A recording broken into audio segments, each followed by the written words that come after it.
because of the fall of the days in the week, we only get one Sunday after Christmas. And next Sunday will be the feast of the baptism of our Lord, and we are having a baptism on that morning.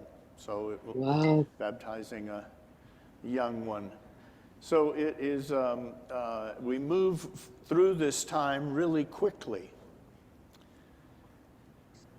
If last week at the Christmas Eve service, we celebrated and we told the beautiful story that the creche represents.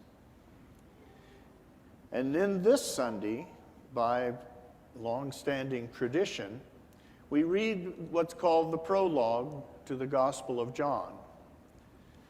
It is written in this is what others who can read Greek tell me in their books, that this was a particular, some of this at least, was a poem that may have, that in style differs somewhat from John's own writing. So it may have been that the core of that was a hymn or a canticle, something that was used in worship. It could have been brought in by John, but he adds his own flair to it. This whole, you've probably heard many times the word logos in Greek is personified by John in this poem. And in doing that, makes the great leap that in fact separates Christians from Jews and Muslims. The great leap that God, in fact, has differentiated persona that are united in one creative and active God. That God had logic, logos was a word, was an idea, was the power of bringing into being that idea. So this is a pretty exalted picture of someone who becomes flesh.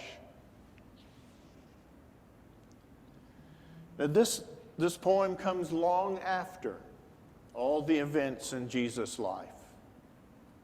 Long after, decades. And so by this time, the thinking, the reflection, the worship, their own Jewish roots in the Psalms and the Old Testament as we know it, the Hebrew Bible, was their Bible.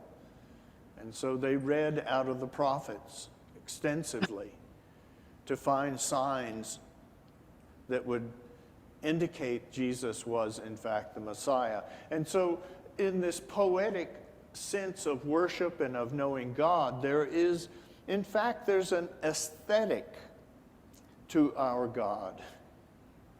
We try to represent it in vestments and things that we put on the altar and banners. All this decorating is intended to help us see that our God is exalted, that what we worship is an indefinable, invisible, never been seen power that animates the universe, and for some reason, on this one little speck of it, there's this group of people, a species of animal called Homo sapiens,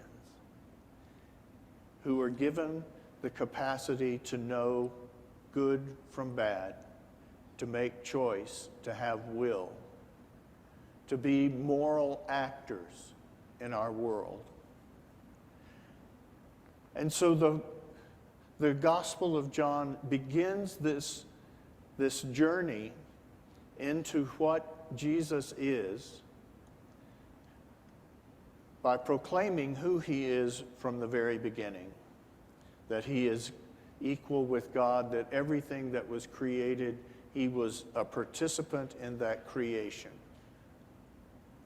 And so that aspect of God that we call Son persona, enters a real person. That's what we claim happened here. We need not be embarrassed about this poetry, because it is intended to draw us out of our own thinking and our own sort of peculiar ways of knowing the world to seeing the world as a gifted and given reality that meant to bring us into being. And we're the latest generation of it, or generations. So if God is so exalted and in fact was willing to be incarnate, given flesh in the form of Jesus, then in truly, for a very brief span of time, God walked among us as one of us. Now, this seems like a claim that is an embarrassment to try to explain this in the modern world, right?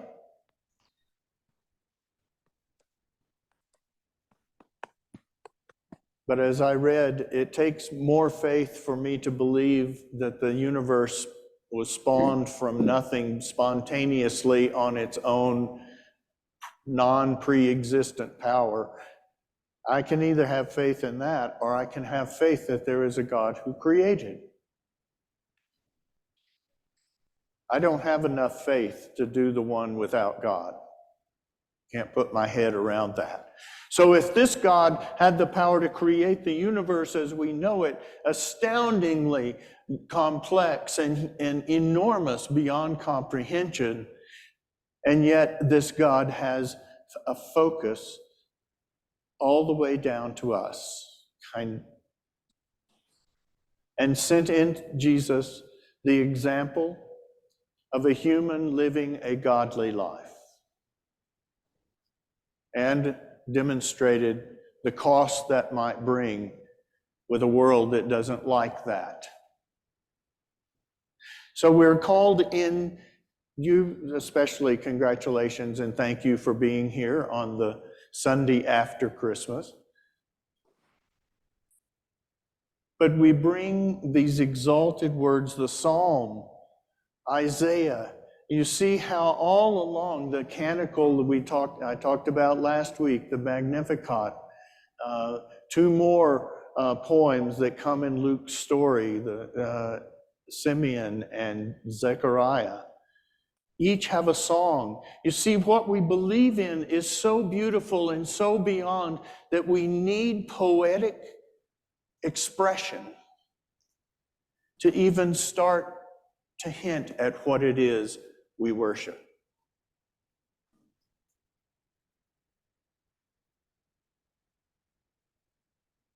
So today is a day to be exuberant